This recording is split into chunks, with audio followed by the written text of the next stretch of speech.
This is Full Court Press with Sean Spicer. Sean Spicer will be getting a new position. A decorated veteran, a political strategist, and he knows Washington inside and out. Just like Sean Spicer. The Spicer era. Sean Spicer. The Full Court Press is on the air. Now, here's Sean Spicer. Good Sunday to you. Welcome to Full Court Press. I am your host, Sean Spicer, here on WABC. What a weekend, my friends. What a weekend. So much activity going on.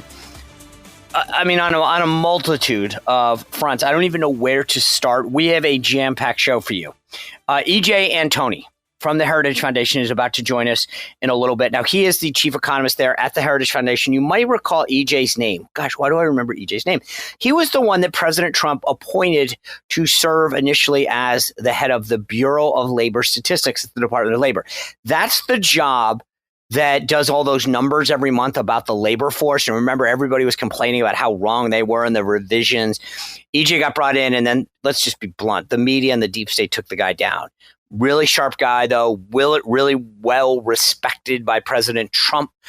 He's going to join us to give us a sense of where we are in Iran, because Iran, the conflict there has driven up gas prices. No shocker. And the president talking a lot about what he's doing to solve it. And I think they go hand in hand. You got to solve that, and then obviously get the strait going. And then suddenly you get gas prices down. And gas prices and fertilizer all lead to lower inflation, a growing economy. And let's just be blunt. I mean, if we don't get this straight, I think it's going to be very hard for the Republicans in the midterms for two reasons. One, the other side gets motivated, high gas prices, high cost, right? And our side just gets a little depressed. I'm about to talk to Steve Scalise, the majority leader. Caught up with him, and I asked him point blank about the Republican agenda. And I'm going to get into with him, are his guys motivated? And I got to be honest with you. I spent a lot of time on Capitol Hill the last 7 days. I don't see it. Our guys are not like, woo, we passed a lot. Like, we're fired up, ready to go. And from talking to the grassroots, I just don't see it. And we got to get it back. Like this is that point where the coach comes into the locker room and says, guys, it's halftime.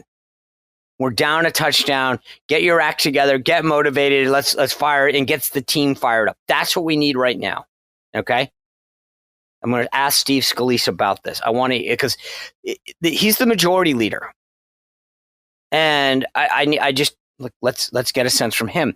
Obviously, then we'll talk to EJ Antoni about what the prospects are, because it's not just as easy as opening the strait and everything happens. He's going to set us straight on that, plus the Fed chair. Kevin Warsh facing a lot of criticism on Capitol Hill this week during his hearing. What should we have expectation-wise for Kevin Warsh once he gets – I think he'll get confirmed, right? I mean, it's going to be a slog. Tom Tillis is making this difficult, the retiring Republican senator of North Carolina. But I do think he gets over the finish line. And then the question is, the president wants rates cuts. Is that going to happen? We'll ask EJ Antoni if that's possible, if that's right. Maybe that's not even the best strategy. And then last, look, I think it was a big deal for those of us in Virginia, what happened this week. The Democrats stole 4 seats. That's just it, plain and simple. They love to talk about rigged, rigged. They rigged the election. It's a fact.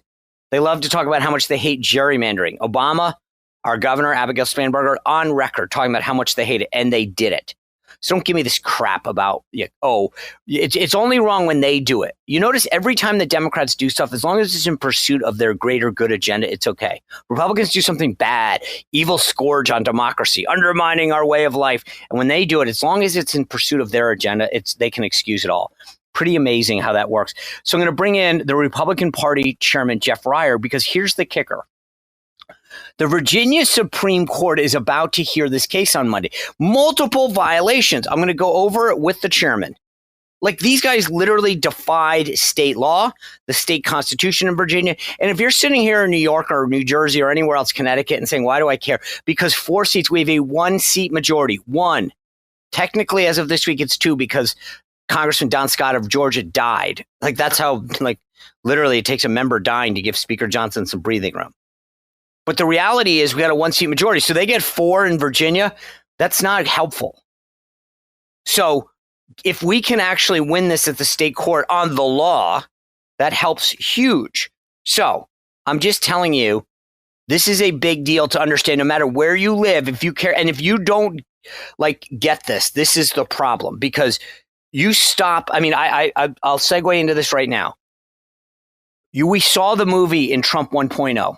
He lost the House and Senate in the second part of his term. And then it went from pushing the agenda to literally getting impeached twice. And they would have done more if he had more time. And investigation after investigation. They've already said it. There's a story in Axios. Came out. They will impeach him day one. Day one. They're not even waiting. It's like that's all they're doing. So I just wrote a book called Trump 2.0 that lays out the entire agenda and why it matters. And I've talked to the president about this. These guys are coming back with a vengeance in Trump 2.0. And I make the case, I think, pretty well, why the Maha agenda, leveling NATO, getting all of these things done, because they had time to plot and plan their comeback. The right people, the right processes, the right policies. So I'm excited to talk about this. And I got some cool announcements for you right now. One, if you order the book right now, go to Amazon, Trump 2.0, Sean Spicer, however you want to search it. It comes up. Take a screenshot of your order and email it to me at contact@seanspicer.com. I will send you a personalized book plate at my expense. So, if you want it for your mom, you want it for your brother, you want it for yourself, whatever it is, and we'll ship it out to you. And then you put it in your book and it's a signed book. If you want to come see me, though, I got a couple events. I'll be in New York City at the Metropolitan Club on Tuesday, May 12th. I'm speaking Wednesday, May 13th for the Republican Women's Group there.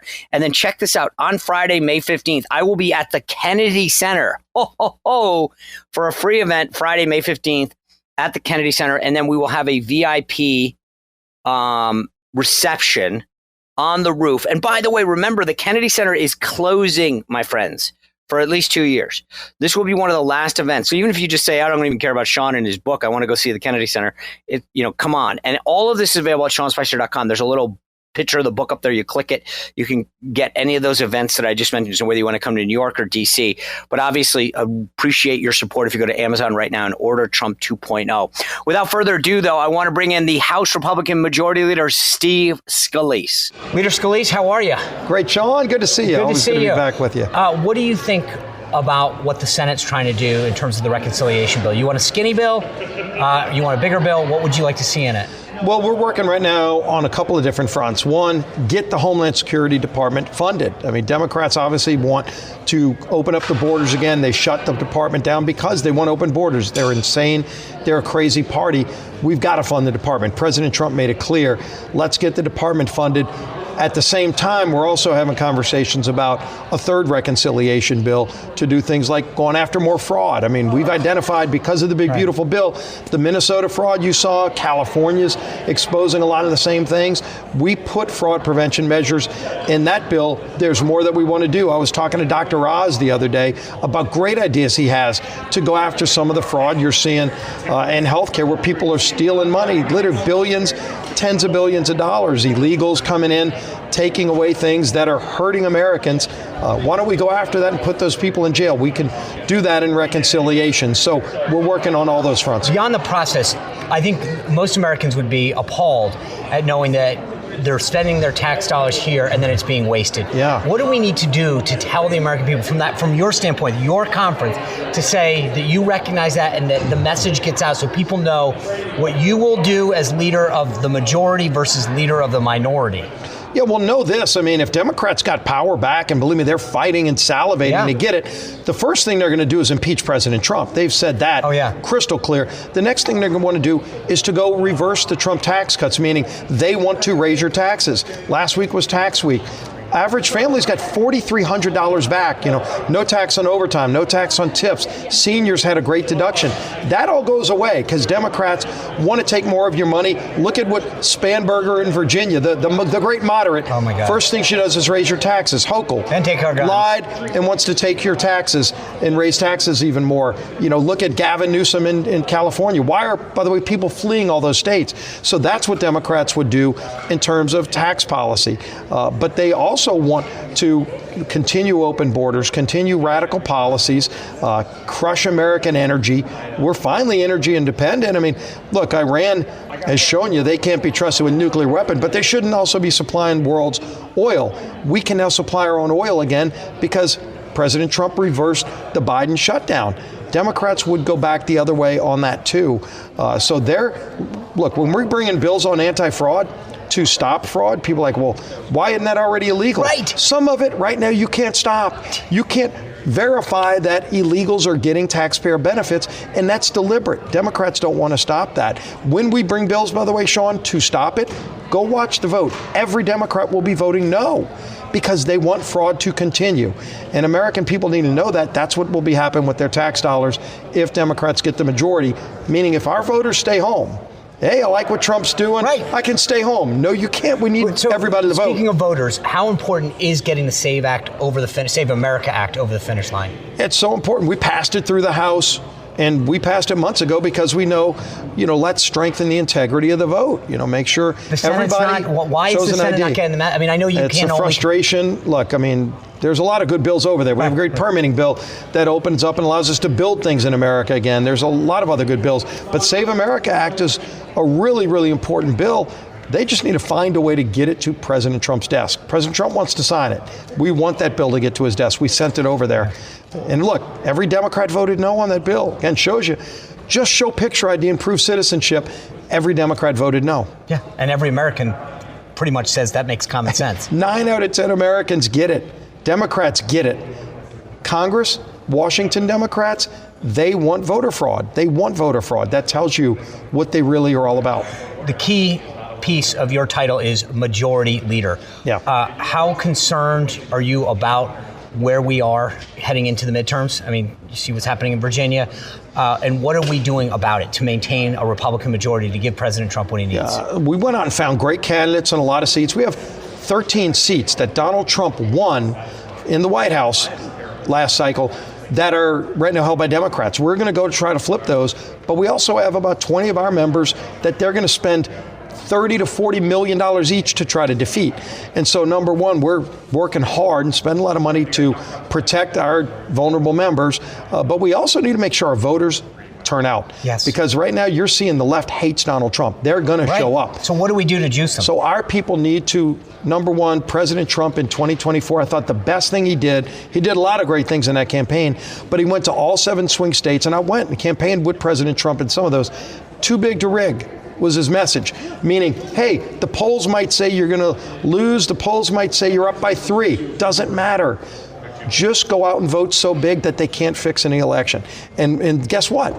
Our voters did. Trump's voters showed up in huge numbers, and that's why he won 7 out of 7 swing states. We need that same energy, that same enthusiasm this November. And President Trump, his name might not directly be on the ballot, but he knows his whole agenda's on the ballot. Last question, they got $450 million, $1 billion combined with all the committees. Yeah. Is the money enough to save us? I think it is. Look, President Trump's all in. They're all in. He's all in. Look, we've got to go and sell our agenda because the fake news on the left, they're going to say every day how horrible everything is. Look, when gas prices were almost $6 a gallon under Biden, today they're around $4, which is higher than I'd like. It's going to go down after Iran. But by the way, it's 50% lower than it was when Biden was in office. Democrats will take those prices back up to $5, $6. So this is what is going to be on the ballot. Do you want higher costs? Vote for a Democrat or stay home. Because if you stay home, you will get higher costs if Democrats get control again. We can't let it happen. We will not let it happen. All right, Leader Scalise, thanks for everything you're doing. Thanks for having me, Sean. You bet. Appreciate it. Well, that was awesome. I mean, look, I think it's pretty blunt. We got a lot of work to do. You heard this majority leader laying out the case. We're going to take a short break. And then when we come back, EJ Antoni, chief economist at the Heritage Foundation, and later Jeff Ryer, the chairman of the Republican Party of Virginia, about this critical Supreme Court case that is being heard in Virginia and has the potential to nullify the Democrats' steal of 4 congressional seats that happened earlier this last week. We'll be right back on Full Court Press, WABC. This is Full Court Press with Sean Spicer on 77 WABC.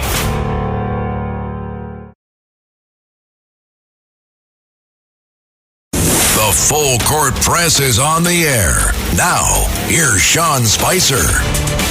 Welcome back to Full Court Press with Sean Spicer here your Sunday morning on WABC. A lot going on with the economy, especially when it comes to Iran. I'm excited to welcome into the show for the first time. But then again, I mean, the show's kind of new, so I don't know. But longtime guest on my evening show, the Heritage Foundation's own EJ Antoni. EJ, good to hear from you. How are you? Sean, I'm doing well. Pleasure to be back with you. Thank you for having me. Yeah, well, you do so well on the show, on the Sean Spicer show, that we got to bring you into the ABC family here. I got to just start with this. There's a military strategy in Iran, and I'll leave that up to, General Kane and Secretary Hegseth, et cetera.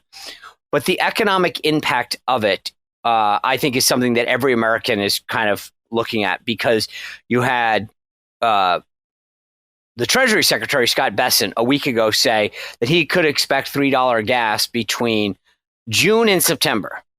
And then Secretary Chris Wright, the Energy Secretary, saying by the end of the year, which seems a little bit longer of a runway. To be blunt, I found it interesting that both would say that at all. I mean, if you're like the Treasury, the energy guy, like saying something that is clearly impacted by the military people, I'm not sure I would make predictions. But what do you see the reality of $3 gas being? Sean, great question. And look, I think you're absolutely right that so many Americans are, they're right to feel the way that they do, basically, regardless of whatever the military or geopolitical situation is.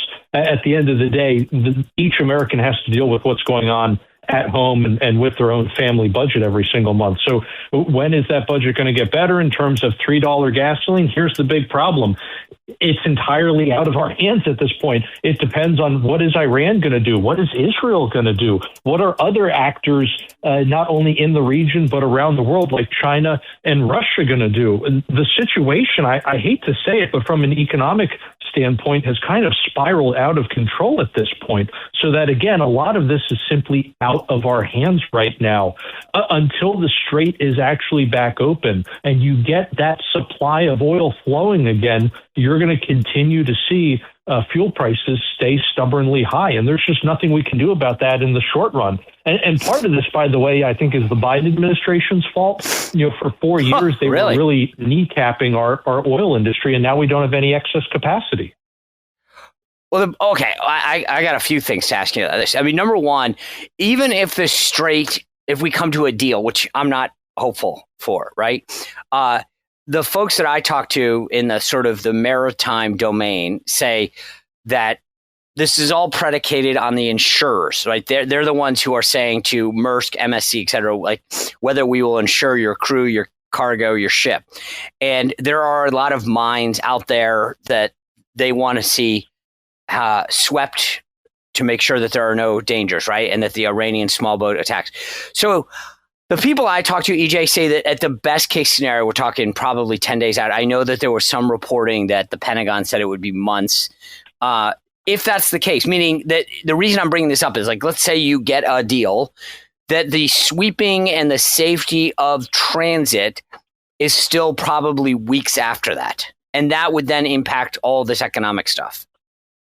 Well, exactly. And so all of that is 100% correct. But there are even more lags that we want to factor in here, Sean. For example, when you're looking at oil infrastructure, these are not pieces of equipment that you can shut on and off like a light switch. These are things that have incredibly long lead times. In other words, if I want to turn on a refinery or even just some drilling equipment, oftentimes even under emergency procedures, you're looking at weeks to turn these things off or on. And so when I'm trying to make the decision, do I want to turn on this piece of equipment?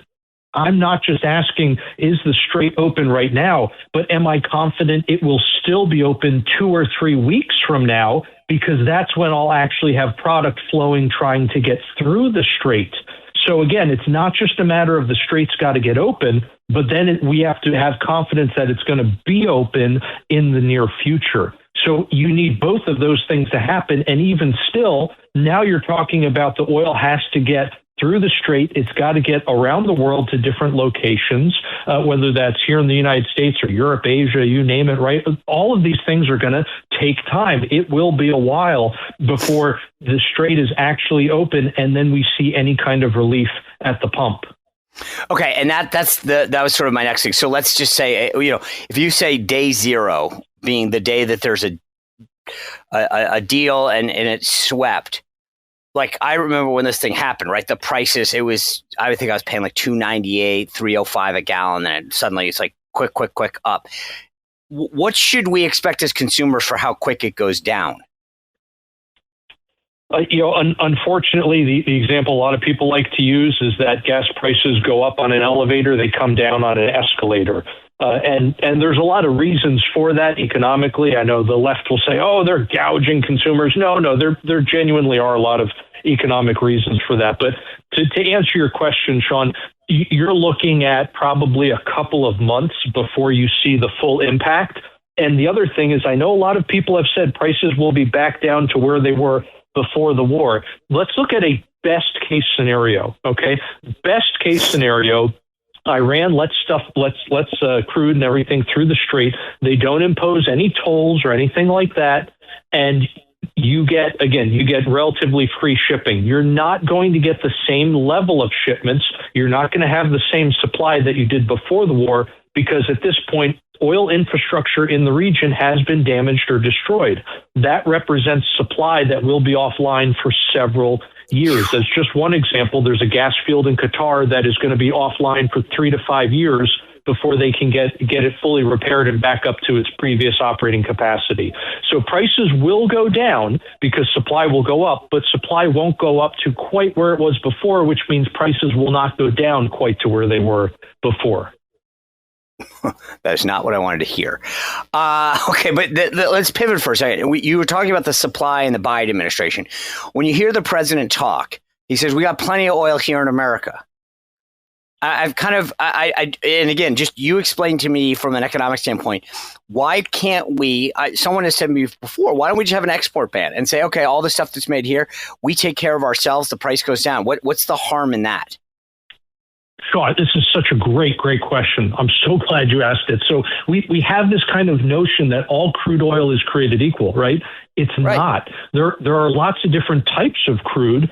And when you have a refinery, you need to set it up to optimally refine a specific type of crude. If you wanted to just refine anything and everything, it's going to actually be incredibly inefficient. Imagine if you had an engine in your car that could run off of diesel, it could run off of rubbing alcohol, it could run off of gasoline. Sure, you could do that, but it's going to be incredibly inefficient. So we optimize our refineries. A lot of the refineries we have in this country were built at a time when we were importing heavy sour crude. In other words, it's thicker, it's got a higher sulfur content, etc. Now, today, with the fracking revolution, we get a lot of light sweet crude in this country. So we end up importing. We're actually a net importer of crude. If you're just looking at crude oil, we are still a net importer. We import a lot of crude from abroad, refine it, use it here, but we also export a ton of refined products. And a lot of the oil that we get out of the ground here, Sean, we don't even refine here. A lot of it actually gets sent abroad. Now, once you include not just crude, but all of the refined products that come out of crude, that's where we become a big net exporter. So it's not just a matter of, well, we have enough here, we're self-sufficient, we don't need to be conducting any of this international trade in the oil market. No, we actually do, and that's something a lot of folks really miss in this discussion. It's so fascinating because, again, I think sometimes, and I fall victim to this myself, EJ, which is you hear, oh, it's just easy, we've got plenty of oil, but it's like, you think about the gas or the oil you put in your lawnmower, for example, right? It's like 2-stroke oil, and then the point you put in your car. It's like it's not all created equal, and so therefore, when you hear this kind of stuff, but do you think that, like from what you understand, I am of the mindset that the only way you get a deal in Iran is militarily. Like this notion of the blockade and squeezing them economically will yield a result. I'm just not convinced that that's the answer. Sean, again, really good question here. I'm a bit outside my lane when we get too much into the military stuff. At the end of the day, I'm a monetary scientist, not a political scientist. So, the geopolitics here is a bit beyond me, I will admit. What I can tell you, though, just again, strictly from the economic perspective, is that all of these countries, whether it's Iran, whether it's Saudi Arabia, United Arab Emirates, Qatar, you name it, these are all countries countries that are incredibly dependent on their energy exports and have insanely high cash flows. That's why the Fed and the Treasury are talking about conducting currency swaps right now to basically give these countries a bunch of dollars that they'll exchange at a future date back for their regular currencies, because they normally have such insanely high dollar flows because they're constantly selling so much energy to the rest of the world. And most of these transactions are usually done in dollars. So it is definitely hurting Iran. There is no doubt about it economically. We're definitely putting the hurt on them. However, at the same time, you're putting the hurt on the rest of the world as well. Obviously, you're doing it here at home, right? Look at what's happened to oil prices.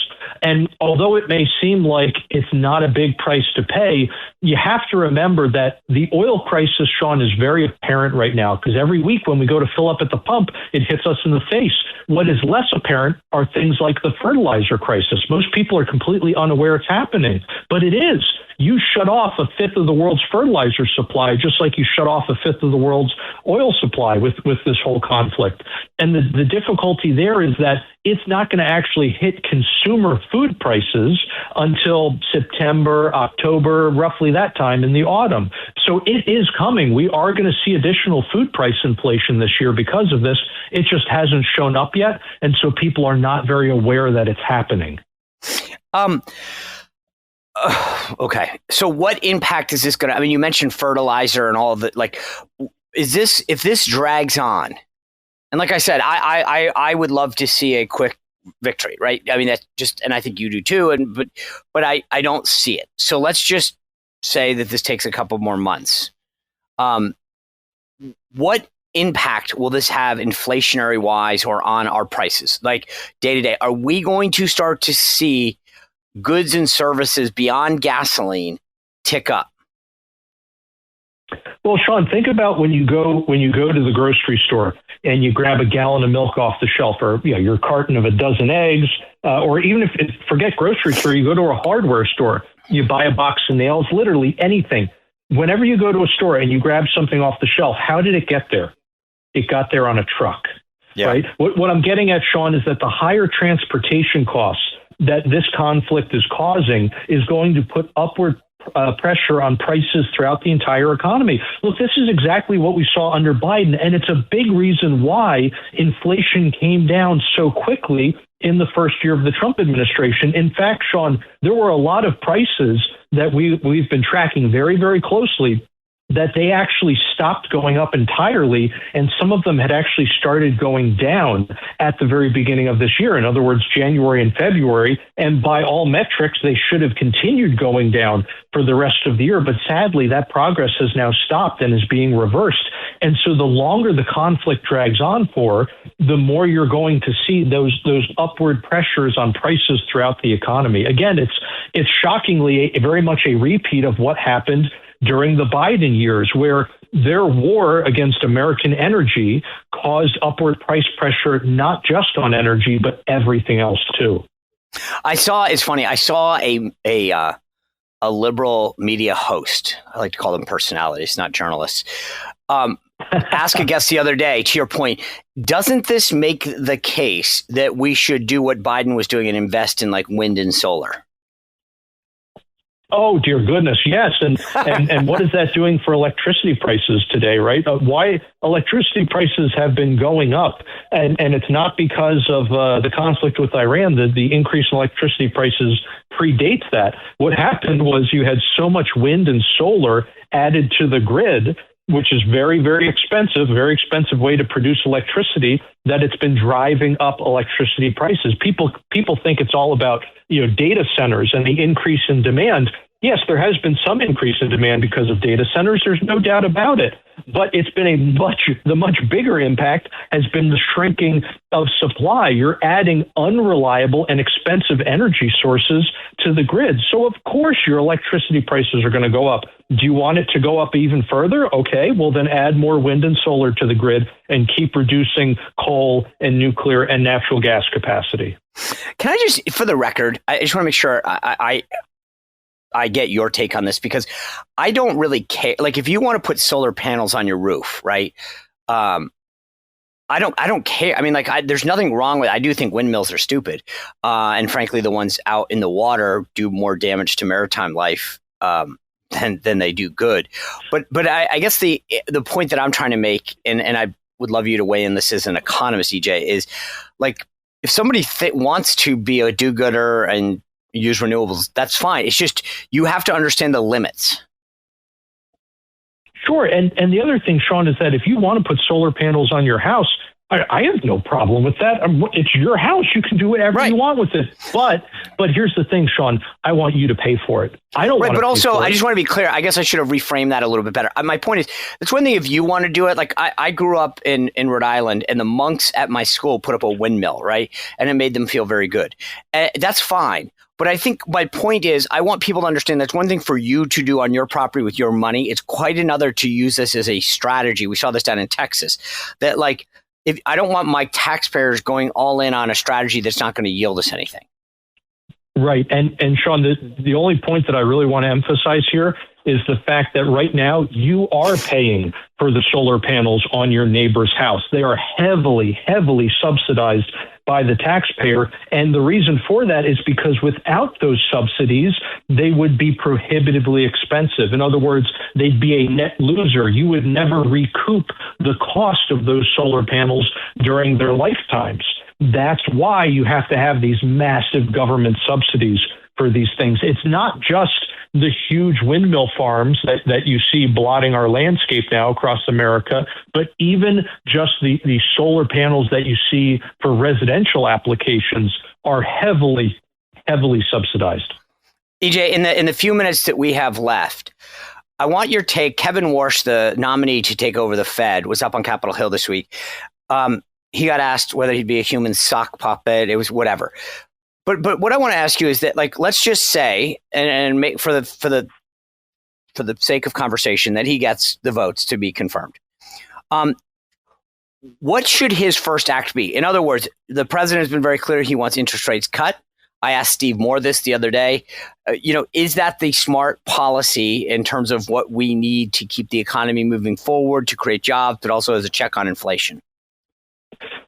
Good question, Sean. So it's the short answer is it depends. If he can do several other things, then cutting rates is going to be possible without causing inflation. One of the big things, and he's been talking a lot about this to his credit, one of the big problems at the Fed has been the massive growth in the Fed's balance sheet. So they've been purchasing all of these financial assets, which has been a boom to the stock market and to the big banks, right? They have made a killing off of the Fed's growth of the balance sheet, but it stuck the rest of us with inflation. So what he wants to do is start selling off that balance sheet, reducing the size of the Fed's asset holdings, which will put downward pressure on inflation. And that gives him the room to cut interest rates without causing that inflationary bubble. So if you can do those two things together, I think it would be the perfect mix. In other words, it's the exact opposite of what the Fed has been doing, where they grow the balance sheet too much and then they raise interest rates and crush Main Street. However, here's kind of the fly in the ointment, so to speak. You have to get government spending down. The reason for that is because right now all marginal spending by the government is borrowed, and that means the Treasury is trying to auction off, they're trying to sell Treasury debt. Well, they're going to be doing that at the same time the Fed is trying to sell its Treasury debt, and that can cause a whole host of other problems as well. So again, yes, you can lower interest rates, but you got to be doing those asset sales, and we got to get our federal government's fiscal house in order. Okay. EJ, thanks for joining us on the Sunday. EJ Antoni from the Heritage Foundation, guys, giving us the inside scoop on where the economy is and headed. All right, when we return, Virginia State Party Chairman John Ryer is going to join us. Monday, there is a critical Virginia Supreme Court case coming down the pike about whether or not this election that stole 4 congressional seats for the Democrats will stand. He's going to give us the inside scoop on what we can expect and where we stand with the finger pointing. That's right after the break. You're listening to Full Court Press with Sean Spicer here on WABC. We'll be right back. This is Full Court Press with Sean Spicer on 77 WABC.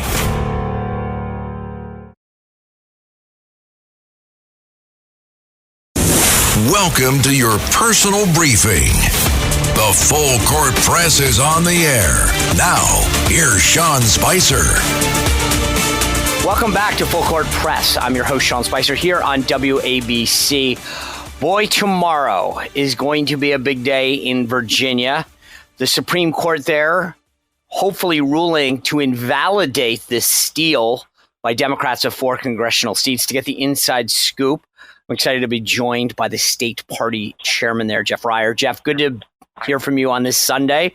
Let me just start with that before I start finger pointing. What do you give me the lay of the land? What's going to happen tomorrow in Virginia with respect to the state Supreme Court? Well, Sean, thank you for having me, and congratulations to your parents for using the correct spelling for your given name. Tomorrow in Virginia, the Supreme Court of Virginia will be hearing at least one and possibly the second case that came out of the Tazewell Circuit Court, which is an injunction on the referendum itself that would effectively invalidate it because of a variety of improprieties, illegalities, and violations of the state constitution that were performed in holding the referendum. And the reason why they're hearing it after, people are like, why did you just run to court after? Actually, we didn't.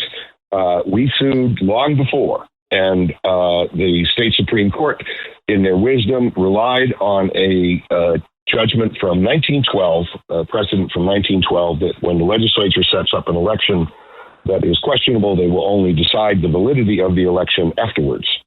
So they used a Taft administration period decision that took place in Virginia at a time when, frankly, very few Virginians could vote, to allow millions of Virginians to vote in this election and then make a determination as to whether or not the election itself was valid. Our contention is it was not. The Constitution was violated clearly. They not only violated their own legislative procedures, but they also violated Virginia law in not having a properly intervening election between the two legislative sessions required to put a constitutional amendment on the ballot. And in addition to that, they passed language that they put before the voters that was laughable in its description of what was actually occurring. The ballot language said that, do you support fairness? And they might as well have asked the voters of Virginia if they wanted an ice cream cone. Sure. It was had no bearing on what it was they were actually doing, which, of course, as we all know, was taking an even state, a purple state, and taking its congressional districts away from almost everybody that disagrees with the Democrats. Okay, I want to take those backwards for a second. Sure. Jeff, you are a longtime political operative, right? Acknowledge, I mean, this is how I've looked at this. You know what? That ballot question was insane. Do you want to restore temporary fairness? BS. I mean, there's nothing temporary about it. I mean, that's the law that every 10 years you have to redistrict, right? And then the idea of fairness, Virginia already has 6-5 Democrats favored in their congressional delegation. It already was fair, right? But just take yourself out for a second. Like, I can admit that the Jets play a good game, even though I'm a Patriots fan, although it's never happened. I could potentially, I guess. But here's my point. They did in 1967. They played a good one. That's right. That's right. Do you remember when Joe Namath played? But here's the point.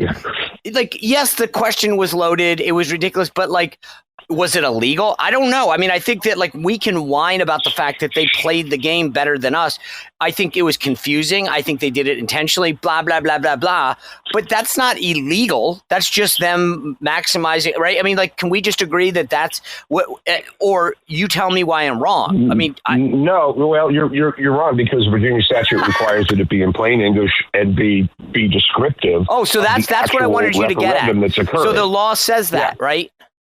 Yeah. So the law says it has to be in plain English, and it has to be descriptive of what the referendum would do, and it fulfilled neither of those. It didn't tell people that they were going to lose 6 to 5 maps, and then the state electoral board, which naturally right now has a Democrat majority, albeit by one vote, they never put the prospective maps up at the polling places before voters or mailed them out to them to show them what the consequences of the vote were. None of that happened. And that's what the law says they have to do? They didn't do it. Well, they're supposed to give them a description of what it is that they're voting on and to at least give them some idea of what's happening, which is not what occurred. The only way anybody found out about the maps was if we told them. The only way people found out about what was really happening was if that we told them. It's not as if the campaign that was pushing this said, we're stealing 5 seats. Representative.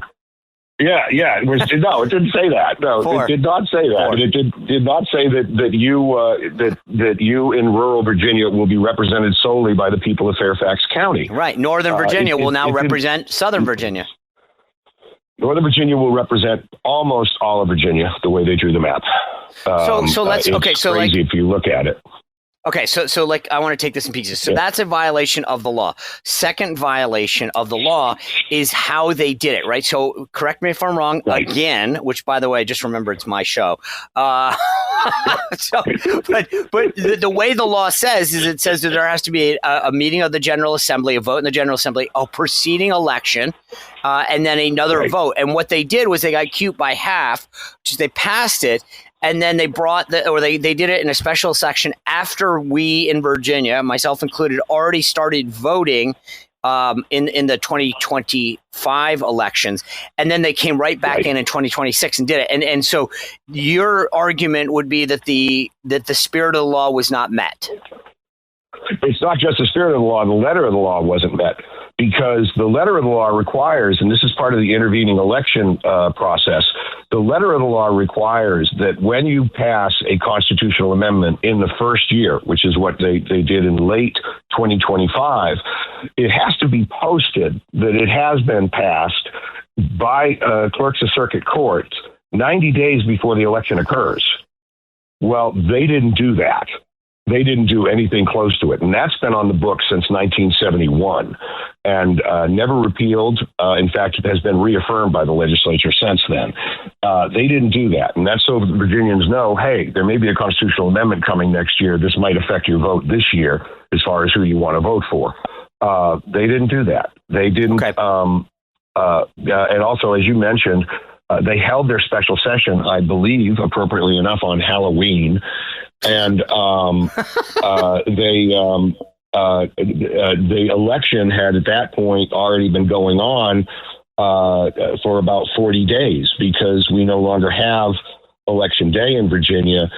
We have election month and a half. Early voting starts 46 days before the election actually occurs. Yeah. It's insane. Yeah. All right. Violation number 3 is that the Virginia Constitution says that districts have to be compact. So that this would be the third violation, correct? Right. Now, that is in a separate case. That is a case that's still before the Richmond Circuit that we argued a week ago Monday was when they heard it. So that has not been bumped up to the Supreme Court yet. We expect it will be. The districts, you would really have to do a stretch to describe these as anything but compact, as anyone would know. No, it's the most gerrymandered state in the country now. Yes, it is. Virginia, the people of California and Illinois can now take solace in the fact that they're number 2 and 3 on the most gerrymandered list. We're number 1. What a distinction for the Commonwealth. Yeah, congrats, Virginia. Yeah, way to go.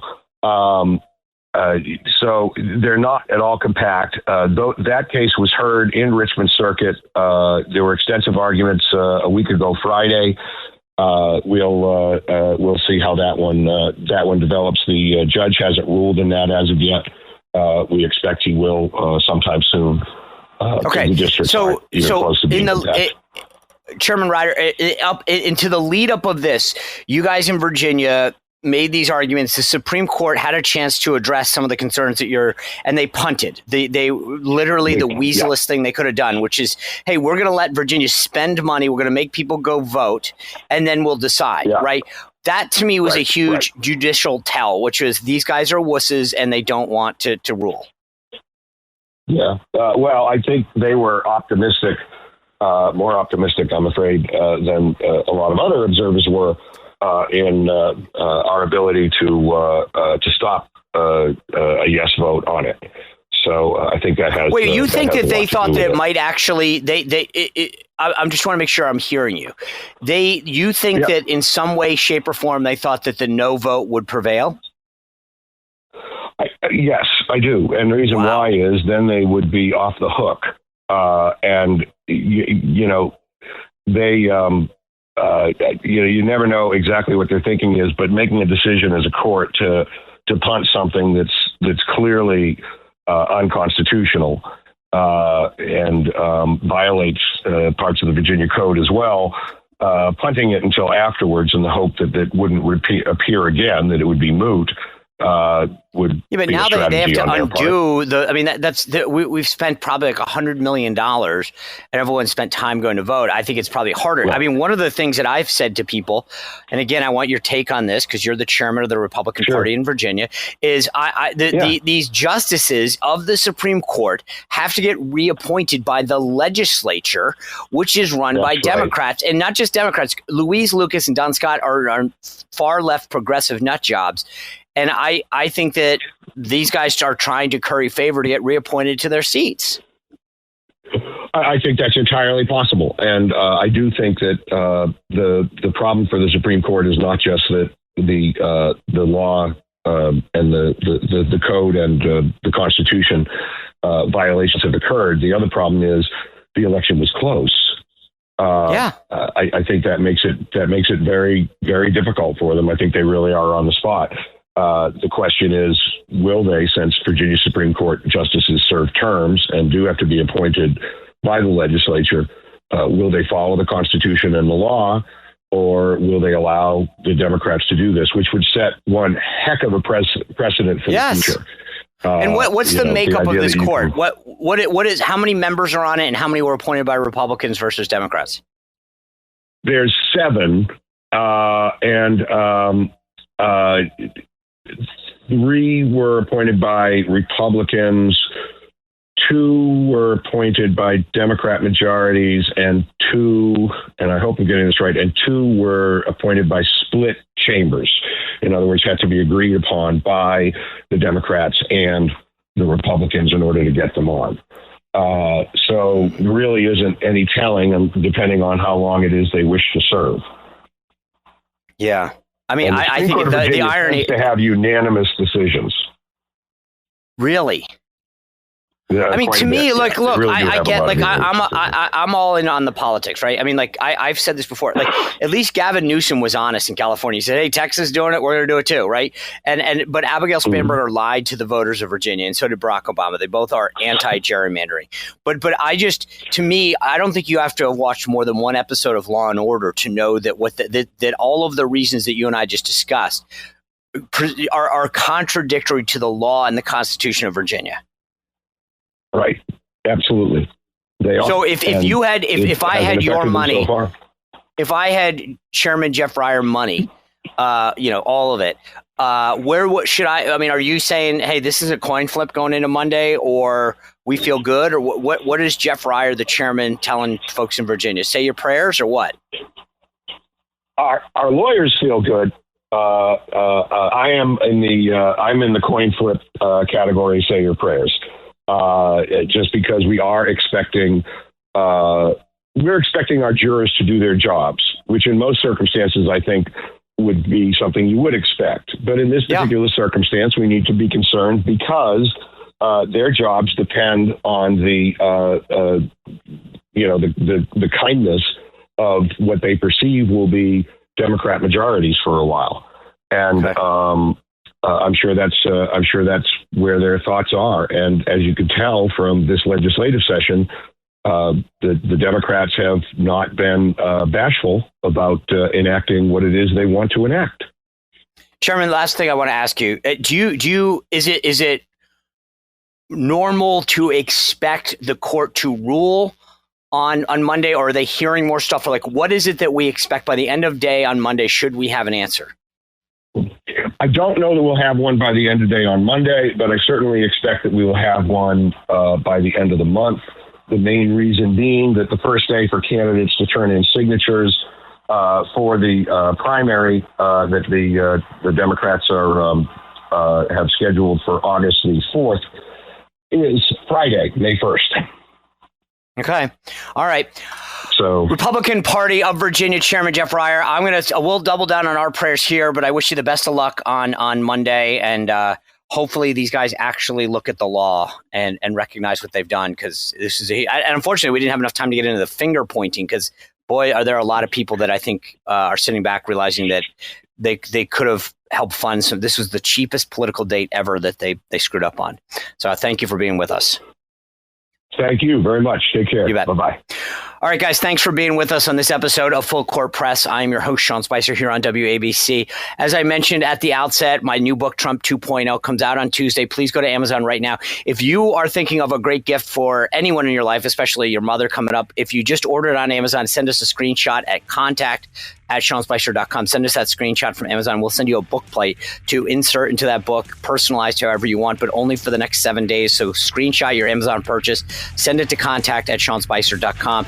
And at SeanSpicer.com, by the way, I've got a list of all of those events that I'm talking about, the ones in New York, the ones at the Kennedy Center. Love to have you. Thanks for your support of the book. We'll see you back here next Sunday on Full Court Press.